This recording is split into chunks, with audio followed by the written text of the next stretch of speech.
வணக்கம் நேயர்களே, நீங்கள் கேட்டுக்கொண்டிருப்பது விஐடி பண்பலை 90.8 விஐடியின் சமுதாய வானொலி.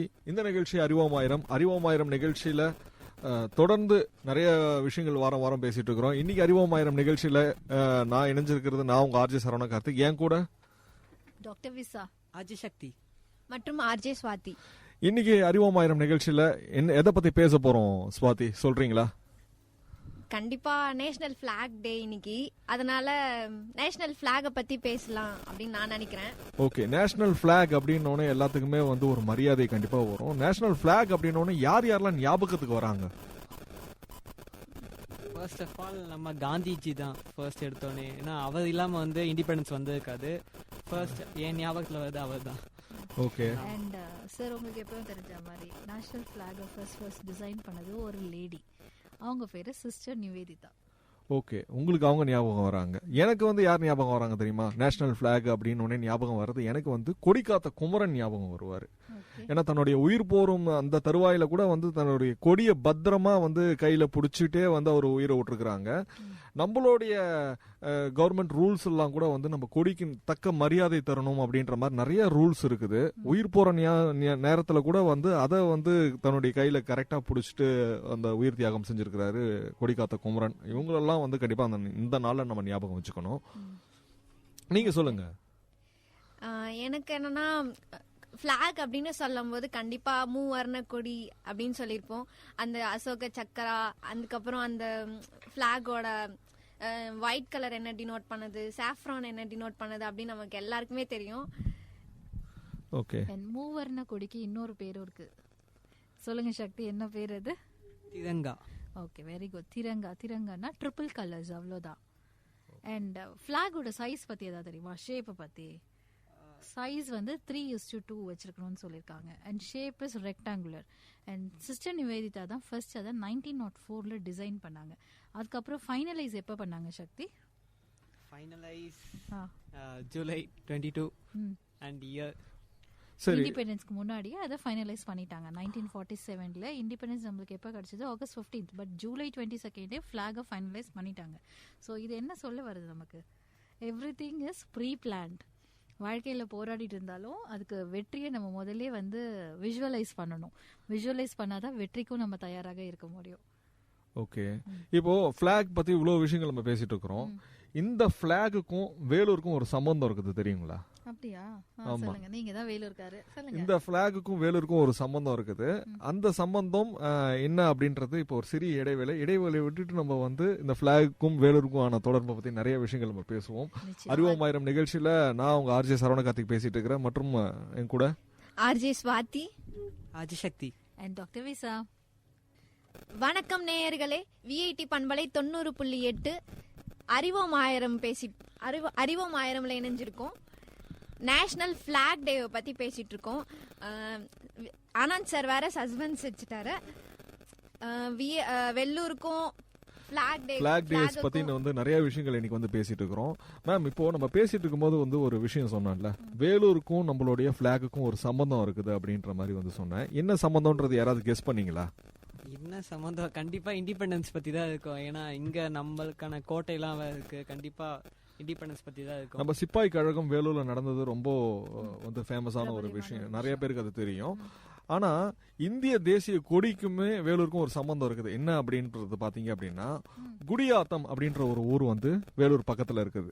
இந்த ஊருடைய பேர் வந்து பாத்தீங்கன்னா வந்து ஃபர்ஸ்ட் வந்து கொடியேற்றம் அப்படின்னு இருந்ததுதான் மருவி வந்து குடியாத்தம்ன்றது வந்திருக்குதுன்றது நிறைய பேர் தெரியுங்களா? உங்களுக்கு தெரியுமா? ஃபர்ஸ்ட் ஒரு டிரான்ஸ்ஃபர்மேஷன்.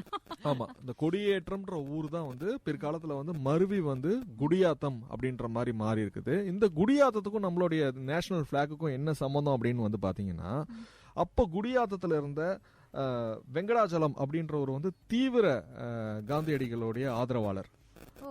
அவர்கிட்ட வந்துதான் வந்து பாத்தீங்க அப்படின்னா வந்து நம்ம மீங்காலி வெங்கையா அவங்க வந்து கொடியை டிசைன் பண்ணி அவங்களுக்கு வந்து ஒரு ஆர்டர் கொடுக்குறாங்க. எங்களுக்கு வந்து இது மாதிரி வந்து இந்த 12 அடி அகலத்திலையும் 18 அடி நீளத்திலையும் வந்து ஒரு கொடி வேணும், நீங்க வந்து அதை வந்து கைத்தறியில வந்து நெஞ்சு தாங்க அப்படின்னு வந்து ஒரு ஆர்டர் கொடுக்குறாங்க. நேஷனல் பிளாக் நெஞ்சு கொடுக்க சொல்லிருக்காங்க. ஆமா, அவர் வந்து இந்துஸ்தான் ஃபேப்ரிக்ஸ் அப்படின்ற வந்து ஒரு நிறுவனம் வச்சிருக்காங்க. அதுல தான் வந்து முதல்ல வந்து இந்த நேஷனல் பிளாகை வந்து தயார்படுத்துறாங்க. அவங்களுக்கு ஒரு ஆர்டர் கொடுத்துருக்காங்க. அப்பவே வந்து பாத்தீங்க அப்படின்னா வந்து 2 கொடி பெரிய கொடி கேட்டிருக்கிறாங்க. அது மட்டும் இல்லாம 10 லட்சம் கொடி வந்து ஆர்டர் கொடுத்துருக்காங்க குடியாத்தத்துல. இந்தியா ஃபுல்லா நம்ம தான் பிளாக டிஸ்ட்ரிபியூட் பண்றோமா? கண்டிப்பா. இந்த தேசிய கொடி வந்து இப்படி 18 அடி அகலம், அந்த 12 அடி அகலம் 18 அடி நீளம் கொண்ட இந்த பிளாக் வந்து தயாரிச்சு இவங்க வந்து எங்க தந்தனுப்புறாங்க அப்படின்னு பாத்தீங்கன்னா செயின்ட் ஜார்ஜ் கோட்டைக்கும் தந்தனுப்புறாங்க. அதுக்கப்புறம் வந்து டெல்லியில ரெட் ஃபோர்ட்டுக்கும் வந்து அந்த கொடி வந்து தந்து அனுப்புறாங்க. அது நம்ம வேலூர்ல இருந்து போயிருக்குது, அது குடியாத்துல இருந்து போயிருக்குதுன்றது நம்மளுக்கு ஒரு பெரிய இது சந்தோஷமான விஷயம்தான். அது மட்டும் இல்லாம இந்த கொடியை தயாரிச்சு தந்ததுக்காக அப்போ நேரு வந்து பிரதமரா வந்து பதவி ஏற்றவுடனே வந்து அவங்களுக்கு வந்து ஒரு தேங்க்ஸ் கிவிங் லெட்டர் வந்து கொடுக்குறாங்க. இந்த கொடியை தயார் பண்ணி தந்ததுக்கு திரு வெங்கடாஜலம் அவர்களுக்கு வந்து இந்த இந்துஸ்தான் ஃபேப்ரிக்ஸ் இந்த கொடியை வந்து நெசவு செய்தவங்களுக்கு நன்றி அனுப்புறாங்க. ஓகே, நேரு சார் நன்றி கடிதம் எழுதி அனுப்பிச்சிருக்காங்க. சூப்பர். ஓகே, சோ இன்னைக்கு அந்த ஃபிளாக் இருக்கா? ஆமா, இன்னைக்கு அந்த பிளாக் வந்து செயின்ட் ஜார்ஜ் ஃபோர்ட்ல வந்து ரெண்டாவது தளத்துல வந்து குளிரூட்டப்பட்ட அறையில வந்து பாதுகாத்து வச்சிருக்காங்க. ஓகே, இதுதான் ரொம்ப மிகப்பெரிய விஷயம். 47ல ஏத்துன ஒரு நேஷனல் பிளாக இன்னைக்கும் நம்ம பிரிசர்வ் பண்ணி வச்சிருக்கோம். எந்த அளவுக்கு நம்ம கொடிக்கு மரியாதை தரோம் அப்படின்றது இந்த ஒரு நிகழ்வுல வந்து நம்ம வந்து தெரிஞ்சுக்கலாம். சரி, கொடிய பத்தி நம்ம பேசிட்டே இருக்கோம். ஆனா நம்ம அந்த மூவர்ண அந்த சாஃப்ரான், ஒயிட், கிரீனை பத்தி நம்ம பேசவே இல்லை. அதை பத்தி கண்டிப்பா பேசி ஆகணும். பிகாஸ் அதுதான் அங்க வந்து மெயினான பாயிண்டே ஆக்சுவலி. ஓகே, 3 கலர்ன்றது நமக்கு தெரியும். நிறைய டைம் இப்போவே நானுமே வந்து இங்கிலீஷ்ல தான் சொல்றேன், பட் இப்போ தமிழ்ல சொல்லி பார்ப்போம். ஃபர்ஸ்ட் காவி நிறம். காவி நிறம் எதுக்காக காவி நிறம் வச்சிருக்காங்க அப்படின்றது இருக்கும். வலிமையை குறிக்குது காவி நிறம். எந்த ஒரு மதம் சார்ந்தும் கிடையாது. இந்த கொடியில மதம் சார்ந்ததே கிடையாது. யுனைடெட் பை ரிலிஜியன் அப்படி இருக்கலாம், ஆனா மதம்ன்றது கொடியில கிடையவே கிடையாது. காவின்றது வலிமையை குறிக்குது. நிறைய பேர் மதம்னு சொல்லுவாங்க, பட் அது கிடையாது. வெள்ளை நிறம். வெள்ளை வந்து தூய்மை அப்புறம் உண்மையை குறிக்குது. அதுக்கப்புறம் பச்சை நிறம். பச்சை நிறம் அப்படின்னாலே அந்த பச்சை பசேல்னு இருக்கிற அந்த வயல்கள், அந்த நாட்டோட வளம் அப்படி கூட சொல்லலாம். அந்த பச்சை நிறம் வந்து அந்த நாட்டோட வளத்தை குறிக்குது. அப்புறம் அந்த நடுவுல இருக்கிற அசோக சக்கரா, அது வந்து தர்ம சக்கரா அப்படின்னு வந்து சொல்லுவாங்க. அதுல வந்து 24 ஆரம் அப்படின்னு சொல்லுவாங்க. ஆக்சுவலி ரேடியஸ் அப்படின்னு இங்கிலீஷ்ல சொல்லுவோம், ஆரம் அப்படின்னு சொல்லுவாங்க. அந்த 24 ஆரன்றது வந்து 24 ஹவர்ஸை குறிக்குது. இப்படிதான் வந்து நம்ம நேஷனல் பிளாக வந்து டிசைன் பண்ணிருக்காங்க. ஓகே, நேஷனல் பிளாக வந்து டிசைன் பண்ணிருக்கிறது பத்திலாம் வந்து பேசியிருக்கிறோம். சொல்லுங்க சக்தி. அண்ட் இவங்க சொன்னது வந்து அந்த 24 ஸ்போக்ஸ் வந்து 24 ஹவர்ஸை குறிக்குதுன்னு சொல்றாங்களே. அண்ட் அதை வந்து இன்னொரு ஒரு சில விஷயங்களையும் குறிக்குது. அதாவது வந்து மனித பண்புகள் 24 பண்புகளையும் வந்து அந்த 24 சக்கரத்துல இருக்க ஸ்போக்ஸும் குறிக்குது. அண்ட் இதுக்கு மேல நம்ம இன்னும் நிறைய பார்ப்போம். அறிவோமாயிரம் நிகழ்ச்சியில் இப்போ ஒரு சிறிய இடைவேளை. நேஷனல் பிளாக் டே பத்தி நிறைய விஷயங்கள் பேசிட்டு இருக்கிறோம்.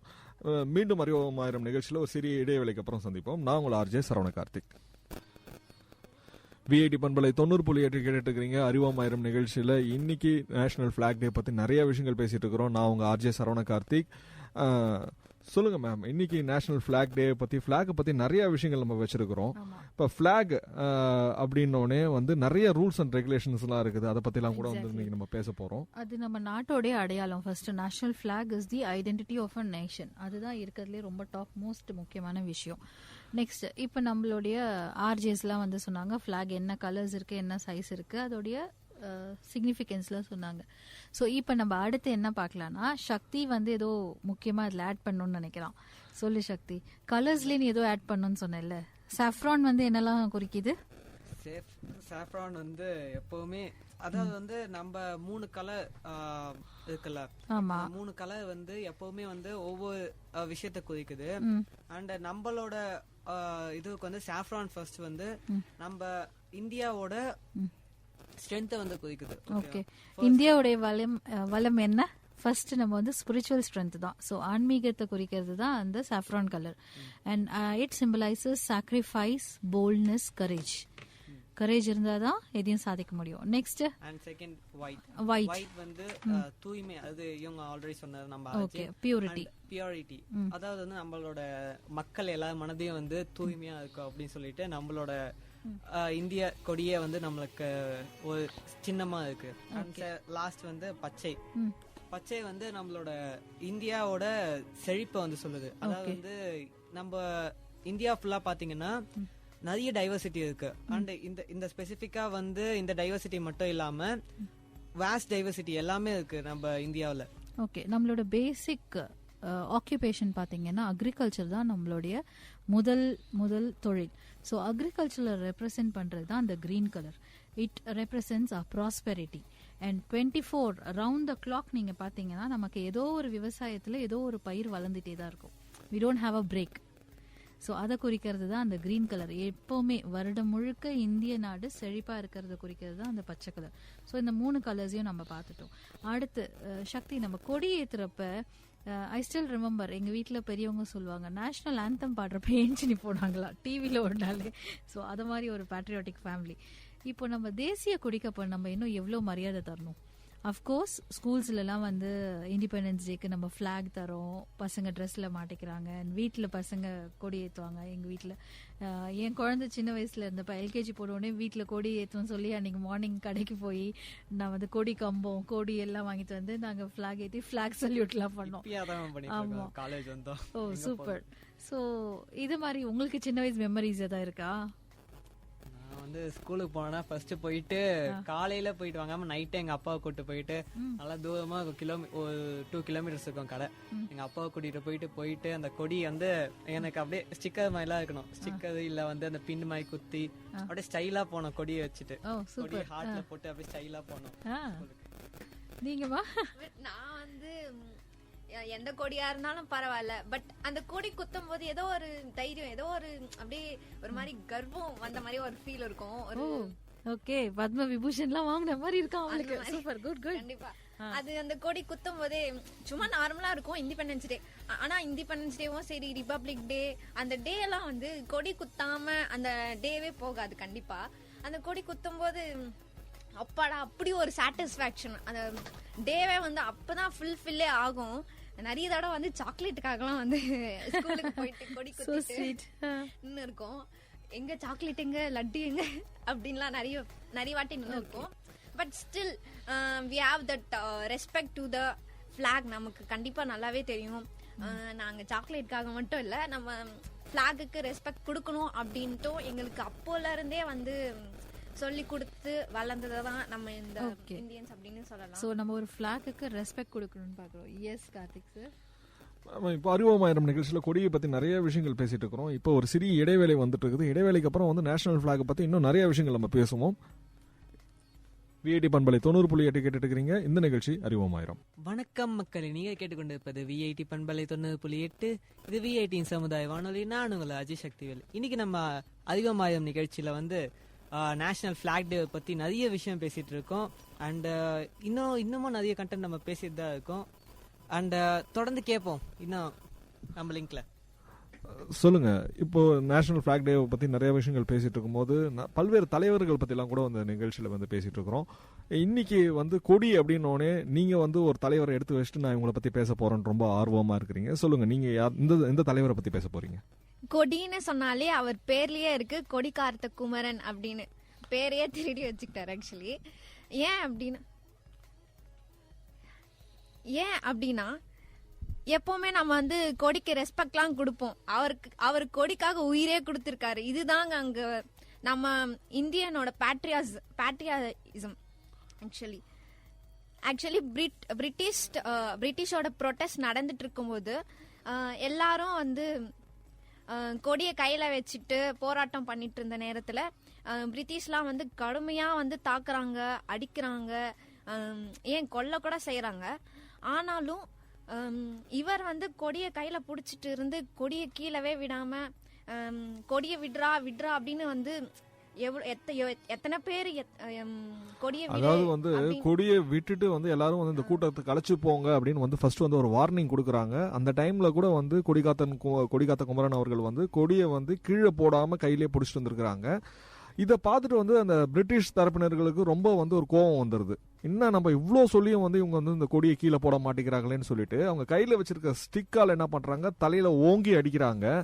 அப்போ கொடிக்காத்த குமரன் அவர்கள் வந்து கீழே விழுறாங்க. விழும்போது கூட அந்த உயிரை அவரு கடைசியில் உயிர் போயிடுச்சு. அப்போ கூட அவர் கயிறை வந்து கொடியை கெட்டியமா ஹோல்ட் பண்ணிட்டே இருந்திருக்கிறாங்க. அப்போ வந்து எந்த அளவுக்கு இந்த கொடியின் மீது வந்து ஒரு மரியாதையை வந்து வச்சிருக்கிறாங்க அப்படின்றது இதன் மூலமா வந்து தெரியுது. பாரதியார் சொல்லியிருப்பாரு, நான் வீழ்வேன் என்று நினைத்தாயோ அப்படின்னு. நான் மறிந்தாலும் என்னோட நாடு வந்து என்னோட நாட்டோட கொடியை வந்து நான் விடமாட்டேன் அப்படின்ற அந்த ஒரு வைராகியம் இருக்கு இல்லையா, பா நமக்கு இதெல்லாம் பார்க்கும்போது அப்படி கூஸ் பம்ப்ஸ் வருது. இந்த மாதிரி தான் அங்க இருக்கணும். நம்ம வந்து இவ்வளோ ரெஸ்பெக்ட்ஃபுல்லா அந்த கொடிக்காக நம்ம நாட்டுக்காக அப்படின்னு இருக்கும்போது கொடி காத்த குமரன் வந்து அவருடைய தியாகம் வந்து இந்த நேஷனல் பிளாக் டேல கண்டிப்பா வந்து போற்றத்தக்கது. மேம் நீங்க சொல்லுங்க மேம். இப்போ கொடிக்காத்த குமரன் பத்தி வந்து பேசிருக்கோம். வேற ஏதாவது எந்த லீடர் பத்தி உங்களுக்கு ஞாபகம் வராங்க மேம்? கொடிக்காத்த குமரன் வந்து அவர் எனக்கு ரொம்ப டச்சிங்கான ஒரு பர்சனாலிட்டி தான். ஏன்னா அவர் வந்து ஒரே பையன். அவங்க அம்மா வந்து நீ போயிட்டு வரணும் இந்த போருக்குன்னு சொல்லிட்டு அவர் போய் அந்த ஃபர்ஸ்ட் இதுலயே அவர் இறந்தும் போயிட்டாரு. அண்ட் அவர் கூட இருந்தவங்க தான் சிவா, சுப்பிரமணிய சிவா. ஸோ எல்லாருடைய ஸ்டோரிஸுமே ரொம்ப இன்ஸ்பைரிங்காக தான் இருக்கும். நம்ம இன்னைக்கு அந்த அளவுக்கு வாழ முடியலனாலும் அட்லீஸ்ட் நம்ம நெக்ஸ்ட் ஜென்ரேஷனுக்கு அந்த வைபை கொஞ்சம் பாஸ் அவுட் பண்ணலாம். அதனாலதான் திருப்பூர் குமரன் அப்படி இருந்த இவரோட பேரை வந்து இன்னும் மரியாதையா இருக்கணும் அப்படின்றதுக்காக கொடிக்காத்த குமரன் அப்படின்னு வந்து வச்சிருக்கோம். இது கேட்கும் போது எனக்கே வந்து ரொம்ப கூஸ் பம்ப்ஸா இருக்கு. கண்டிப்பா நம்மளும் வந்து நம்ம உயிரெல்லாம் விட தேவையில்ல, ஜஸ்ட் நம்ம வந்து பிளாகுக்கு ஒரு ரெஸ்பெக்ட் இருக்கு, அந்த ரெஸ்பெக்ட் நம்ம கொடுத்தா அதுவே போதுமானது. ஆமா, நம்ம இப்ப இதெல்லாம் கேட்கும் போது எனக்கே கொஞ்சம் வருத்தமாச்சு. நம்ம சேர்த்தா கொடியெல்லாம் மூட மாட்டாங்களே. இந்த மிலிட்ரியில இருக்கவங்களுக்குலாம் இந்த லக் இல்ல சக்தி. உங்க அப்பா எல்லாம் மிலிட்ரியில இருந்திருக்காரு. நான் வந்து இதுல ஒரு விஷயத்த சொல்லணும். ஆனா இத சொல்லலாமான்னு தெரியல. நான் வந்து சொல்ல வேணாம் தான் இருந்தேன். எங்க அப்பாவோட அண்ணன் வந்து இதுல இறந்துட்டாரு. லைக் இந்தியா பாகிஸ்தானோட வார்ல வந்து இறந்துட்டாரு. அண்ட் அவருக்கு வந்து அந்த கன் ஷூட் அண்ட் பிளாகோட வந்து மொத்த மரியாதையோட வந்து அங்க இருந்து எடுத்துட்டு வந்து இங்க பண்ணி அண்ட் அதுக்கப்புறம் அவர் புதைச்சாங்க. ஓகே, அந்த ராணுவ மரியாதையோட உங்களுக்கு அடக்கம் பண்ணாங்க. ஓகே, இயர் வந்து கரெக்டா ஞாபகம் இல்ல. 2000s அது நான் பிறக்கிறதுக்கு முன்னாடி தான் அது. சோ எனக்கு கரெக்டா ஞாபகம் வரல. ஓ, சோ அண்ணா இறந்து அப்புறமும் உங்க அப்பாவும் போயிருக்காரு அதே மிலிட்டரிக்கு? அதே மிலிட்டரியில இருந்திருக்காரு. அண்ட் அப்பா வந்து கார்கில் வார்ல வந்து ஒர்க் பண்ணிருக்காரு. ஓ கிரேட். இப்போ இந்த சண்டே கூட நம்மளுக்கு கார்கில் விஜய் திவாஸ் வருது and it's connecting. Sure. So sir ஏன் மிலிட்ரிக்கு போக மாட்டீங்க? ஃபேமிலியில இவ்வளோ வந்து உங்களுக்கு லெகசி இருக்கு, அப்ப நீங்களும் ஃபாலோ பண்ணும்ல. மேபி இன்ஜினியரிங் முடிச்சுட்டு நம்ம சக்தி கிளம்பிடுவான்னு நினைக்கிறேன். பார்க்கலாம். இந்த மாதிரி நமக்கு தெரிஞ்சது ஒரு கொடி காத்த குமரன் தான். பட் நமக்கு தெரியாத நிறைய கொடி காக்கும் குமரன்கள், நம்ம இந்திய தேசத்தை காக்கும் குமரன்கள் அப்படின்னு இருக்காங்க. அவங்க வேற யாரும் இல்ல.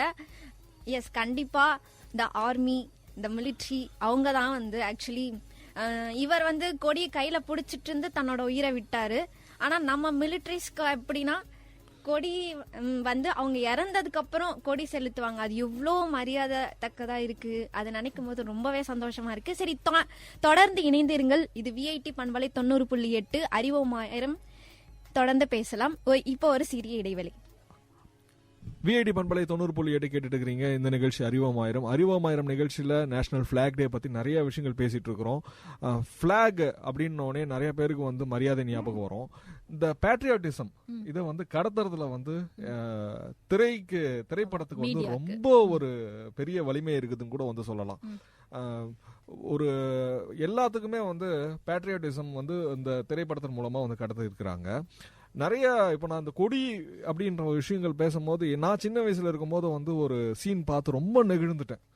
என்ன சீன் அப்படின்றத வந்து பாத்தீங்க அப்படின்னா, ரோஜா படத்துல வந்து அரவிந்த் சாமியை வந்து இந்த டெரரிஸ்ட் வந்து கடத்திடுவாங்க. கடத்திட்டு இந்தியன் நேஷனல் பிளாகை வந்து அவங்க வந்து கொளுத்துவாங்க, எரிப்பாங்க.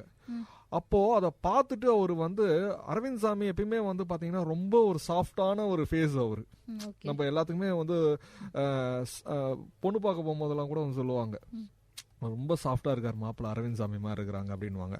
ஆனா இந்த அரவிந்த் சாமியை வந்து ரொம்ப டெரரா காமிச்சிருப்பாங்க. எப்படின்னு பாத்தீங்கன்னா அந்த கொடியை எரிச்சவனே அவரு வந்து ஓடி போய் அந்த கொடியில படுத்து உருண்டு அந்த கொடியை அணைப்பாரு. ஆமா, அந்த நெருப்பு எரியறத வந்து அரைப்பாங்க. இது வந்து எனக்கு ரொம்ப மனசுல வந்து அந்த பேட்ரியாட்டிசம் வந்து இந்தியரா ஃபீல் பண்ணிருக்கேன். கண்டிப்பா. இப்போ நீங்க சொல்லுங்க, உங்களுக்கு அது மாதிரி வந்து பேட்ரியாட்டிசம் பார்த்தவனே வந்து எனக்கு ஃபீல் ஆச்சு அப்படின்ற மாதிரி என்ன சீன் உங்களுக்கு ஞாபகம் வருது? எனக்கு எக்ஸாக்டா நேம்ஸ் தெரியல சார். பட் சின்ன வயசுல நம்ம ஆர்ஜே சொன்ன மாதிரி டாக்குமெண்ட்ரி ஃபிலிம்ஸ்லாம் பார்த்ததுல தான் எனக்குமே அந்த ஃபீல் வந்துச்சு. ஏன்னா பேசிக்கா நான் ஒரு ஃப்ரீடம் ஃபைட்டர் ஃபேமிலில இருந்துலாம் வரல. அண்ட் இது மாதிரி டாக்குமெண்ட்ரி ஃபிலிம்ஸ் ஏதோ பார்க்கும்போது அந்த தேசப்பற்று அந்த எமோஷன்ஸ் வர்றது.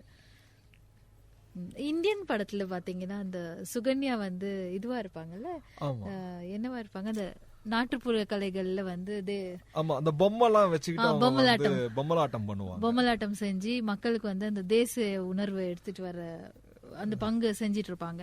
ஸோ ஒன் மொமெண்ட் என்ன ஆகும்னா, அந்த பிரிட்டிஷர் வந்து நீ பிரிட்டிஷ் பிளாகுக்கு சல்யூட் பண்ணுன்னு சொல்லி அவங்கள போட்டு அடிப்பாங்க. சல்யூட் தி ஃபிளாக் அப்படின்னு. ஸோ எவ்வளோ கட்டாயப்படுத்தினாலும் அவங்க வந்து திடமா நிப்பாங்க. என் நாட்டு கொடியை தவிர வேற எதையும் நான். ஆமா, இதுல கையில வேற அடிப்பாங்க. எவ்வளோ வன்முறை இது பண்ணாலும் அவங்க வந்து அந்த தேசிய பற்று அதன் காரணமா வன்முறையும் வாங்கிக்கிட்டு சொன்ன இதை செய்ய மாட்டாங்க. நான் வந்து என் தேசிய கொடியை மட்டும்தான் நான் மதிப்பேன், அதை மட்டும் தான் சல்யூட் பண்ண நினைப்பாங்க. ஸோ தட் மொமெண்ட் வந்து ரொம்ப நல்லா இருந்துச்சு. ஓகே, நீங்க சொல்லுங்க, உங்களுக்கு வந்து என்ன சீன்ஸ் வந்து பேட்ரியாட்டிக் சீன்ஸ் வந்து ஞாபகம் வருது தேசிய கொடியை மையம் வச்சு? பேட்ரியாட்டிக் சீன்ஸ்னு கிடையாது, பட் இண்டிபெண்டன்ஸ் டே, ரிபப்ளிக் டே அப்படின்னா ஜெய் ஹிந்த் ஜெய் ஹிந்த், தாய் மணிக்கொடி சொல்லுது ஜெய் ஹிந்த் அப்படின்ற அந்த சாங் வந்து இன்னுமே வந்து அது இப்போ நான் சொல்லும் போது கூட எனக்கு கூஸ் பம்ப்ஸா தான் இருக்கு. அது சொல்லும் போது அப்படியே ஏதோ ஒரு இப்படி கொதிக்குது. நம்ம தமிழ் சினிமால அர்ஜுன் தான் நிறைய பேட்ரியாட்டிக் பிலிம்ஸ் நடிச்சவரு.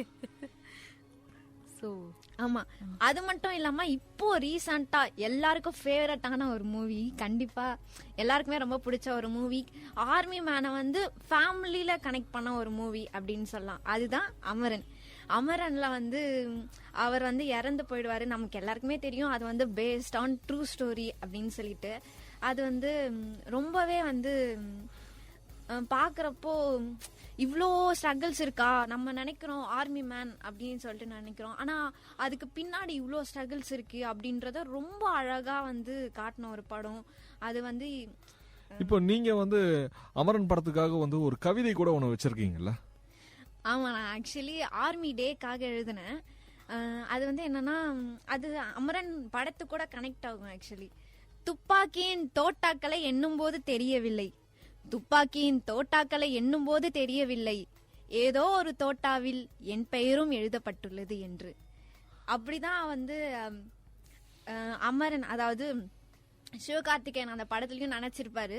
துப்பாக்கி எண்ணும் போது அவருக்குமே தெரிஞ்சிருக்காது, ஏதோ ஒரு குண்டு நம்ம மேலேயும் பட்டு, ஐ மீன் ஏதோ ஒரு குண்டு நம்ம பேர் எழுதி இருக்குன்னா அது வந்து நம்மளோட உயிரை எடுத்துட்டு போக போகுது அப்படின்றத அர்த்தம். சோ அப்போ நம்ம உயிரும் ஏதோ ஒரு புல்லட் பட்டு போக போகுது அப்படின்றது அவருக்கு தெரியாது. ஆனா பல சாதனைகளை படிச்சாரு. ரொம்ப அற்புதமான ஒரு திரைப்படம் அப்படின்னு சொல்லலாம். ஆமா, இந்த படத்துல கூட வந்து கடைசி சீன்ல கூட வந்து பாத்தீங்க அப்படின்னா அந்த பர்ஸ் கொடுத்துட்டு அந்த மிலிட்டரி மேன் மேல போத்துன கொடி எடுத்துட்டு வந்து அதை ஒரு மரியாதையை எடுத்துட்டு வந்து தருவாங்க சாய் பல்லவி கிட்ட. இதை வாங்கும் போது வந்து ரொம்ப எல்லாரு கண்ணுலயும் வந்து அந்த கண்ணில் தண்ணீர் வந்துச்சு.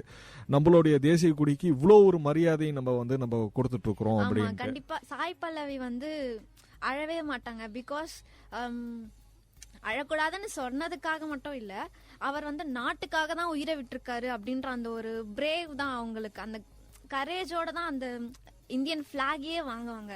அதை பார்க்கும்போது ரொம்ப நெகிழ்ச்சியா இருந்துச்சு ஆக்சுவலி. ஓகே, அறிவோமாயிரம் நிகழ்ச்சியில நேஷனல் பிளாக் பத்தி, பேட்ரியாட்டிசம் பத்தி பேசியிருக்கிறோம். நிறைய விஷயங்கள் பேச போறோம் வரப்போற பிரேக் முடிஞ்ச உடனே. இப்போ ஒரு அறிவோமாயிரம் நிகழ்ச்சியில ஒரு சிறிய இடைவேளை. வணக்கம் நேயர்களே, நீங்க கேட்டுக்கிட்டு இருக்கிறது விஐடியின் கம்யூனிட்டி ரேடியோ 90.8. இது உங்களோட அறிவோம் ஆயிரம். இன்னைக்கு நாங்க எல்லாரும் பேசுறது நேஷனல் பிளாக் டே பத்தி. ஏன் கூட இருக்கிறாங்க நான் உங்க ஆர்ஜே சரவண கார்த்திக், நான் உங்கள் ஆர்ஜே ஸ்வாதி, அஜய் சக்திவேல். எஸ், இப்போ நிறைய ஸ்லைட்ஸ் பார்த்துட்டோம். நம்ம இப்போ ஃபைனலா நம்ம எதை பத்தி தெரிஞ்சுக்க போறோம்னா, கொடிக்கான ஒரு பாட்டு இருக்கு, அதை பத்தி நம்ம ஆர்ஜே சொல்ல போறாங்க. எஸ், சொல்லுங்கம்மா. கொடிக்காக பாட்டு இருக்கு. அது ஒண்ணு இல்ல, ரெண்டு. ஆக்சுவலி தமிழ்நாட்டுல வந்து கொடிப்பாட்டு அப்படின்னு சொல்லிட்டு பாரதியார் எழுதியிருக்காரு.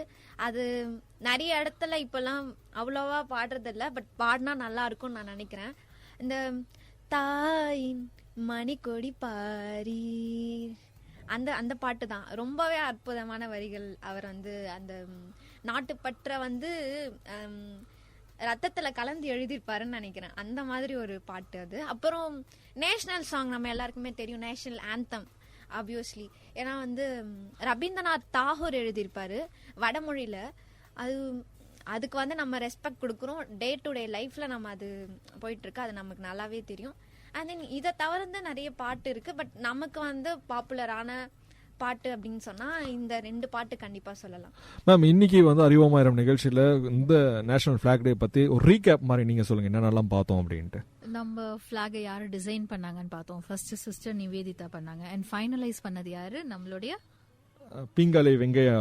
Super. And first national flag வந்து இண்டிபெண்டன்ஸ்க்கு அப்புறம் நம்ம ஹாய்ஸ் பண்ணிட்டு அந்த ஏத்தின முதல் கொடியை இன்னமும் நம்ம சென்னையில அதை ப்ரிசர்வ் பண்றோம். அது ஒரு விஷயம் கேட்டோம். அண்ட் 3 கலர்ஸ் ஆஃப் த ஃபிளாகோட சிக்னிஃபிகன்ஸ் என்னன்னு பார்த்தோம். ஃபிளாகோட சைஸ் பார்த்தோம். அண்ட் ஃபிளாகை வந்து யாருக்கெல்லாம் மரியாதை செலுத்துற விதமா நம்ம அதை உபயோகப்படுத்துறோம்னு கேள்விப்பட்டோம். நெக்ஸ்ட் இப்போ ஃபைனலா ஒரு ஃபிளாகை நம்ம எந்தெந்த சிச்சுவேஷன்ல ஹாய்ஸ் பண்ணணும், அதுக்கான ரெஸ்பெக்ட்ஸ் என்ன, ஃபார்மாலிட்டிஸ் என்னன்னு பார்க்கலாம். சக்திவேல் நீங்க சொல்லுங்க, நீங்க தான் அதுல ரொம்ப ஆர்வமா இருந்தீங்களே. ஸோ முதல்ல விஷயம் வந்து ஃபிளாக் வந்து நம்ம நேஷனலோட ஒரு சின்னம் மாதிரி. ஸோ அதுக்கு தான் நம்மளோட ஃபர்ஸ்ட் ரெஸ்பெக்ட். அதுதான் வந்து எல்லாத்தையும் விட பெரிய ரெஸ்பெக்ட்.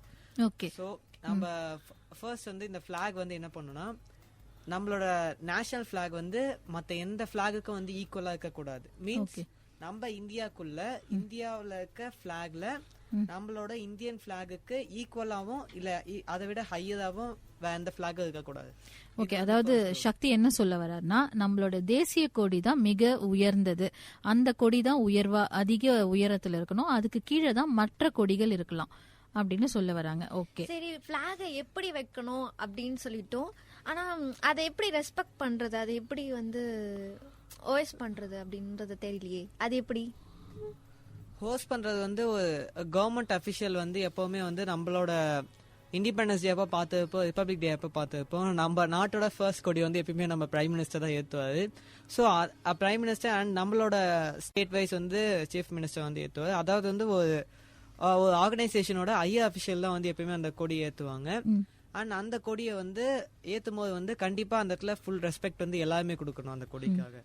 எல்லாரும் ஏஞ்சி நிக்கணும், அமைதியா இருக்கணும். சமீபத்துல வந்து பாத்தீங்கன்னா இந்த 2021 வந்து என்ன ஒரு ரூல்ஸ் கொண்டு வந்திருக்காங்கன்னா, எல்லாரும் வீட்லயும் வந்து தேசிய கொடியை வந்து நீங்க வந்து பயன்படுத்தலாம் அப்படின்ற மாதிரி, ஏத்தலாம் அப்படின்ற மாதிரி. ஓகே, வீட்டுக்கு வீடு நம்ம நாட்டு தேசிய கொடியை நம்ம வந்து குடியரசு தினம் அன்னைக்கு கொடி ஏத்தி கொண்டாடலாம். ஆனா அதுலயும் ரெஸ்ட்ரிக்ஷன் இருக்கு.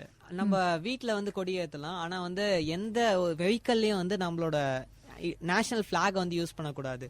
அதாவது வந்து president, prime minister and governor இந்த மாதிரி வந்து ஹையர் அபிஷியலை தவிர யாரையும் வந்து வேற யாரும் கார்ல எல்லாம் கொடி வச்சுக்க கூடாதுன்னு சொல்றீங்க, பிளாக்ஸ் பறக்க விடக்கூடாது. ஓகே, சரி சரி. எப்போ ஏத்தணும் இறக்கணும் அதை பத்தி தெரிஞ்ச சொல்லாமே. ஸோ சன் ரைஸ்ல நம்ம கொடி ஏற்றத்துக்கு போயிடுறோம். சன் செட் ஆகிறதுக்கு முன்னாடி கொடியை வந்து நம்ம திருப்பி இறக்கிடணும். அது வந்து அதீத மரியாதையோட அதுக்குன்னு சில ப்ராக்டிசஸ் இருக்கு. இந்த மிலிட்ரி ப்ராக்டிசஸ், அந்த என்சிசி கேம்ப்ஸ் போனீங்கன்னா அந்த ப்ரொசீஜர் சொல்லி தருவாங்க. அந்த ப்ரொசீஜர் படி தான் வாக் இன் பண்ணி சல்யூட் பண்ணி அந்த மரியாதையோட அதை வந்து ஃபிளாகை ஏத்துறாங்க. ஃபிளாகை திருப்பி இறக்கி மடிச்சு ஏற்றிட்டு வராங்க. அண்ட் இப்போ ஃபிளாகை வந்து டிஸ்போஸ் பண்றது எப்படி செய்வாங்க? அதாவது கொடிக்கு நம்ம வந்து மிகப்பெரிய மரியாதையை வந்து நம்ம கொடுத்துட்டு இருக்கிறோம். எந்த அளவுக்கு நம்ம அந்த கொடிக்கு மரியாதை தரோம் அப்படின்றது கண்டிப்பா வந்து இந்த நிகழ்ச்சியின் மூலமா நிறைய பேருக்கு வந்து தெரிஞ்சிட்டு இருப்பீங்க. கொடியை டிஸ்போஸ் பண்றதுக்கும் ஒரு சில முறைகள் இருக்குது, அதையும் நம்ம பின்பற்றணும். தேசிய கொடியை நம்ம டிஸ்போஸ் பண்ணும்போது மிகுந்த மரியாதையோட நம்ம வந்து கண்டிப்பா அதை வந்து டிஸ்போஸ் பண்ணணும். அது எல்லா குடிமகளுக்கும் இருக்கிற ஒரு எப்படி சொல்றது, அதை வந்து நம்ம சாதாரண குப்பை தொட்டிலையோ மத்த தேவையில்லாத கார்பேஜ் கூடயோ நம்ம அதை டிஸ்போஸ் பண்ணக்கூடாது.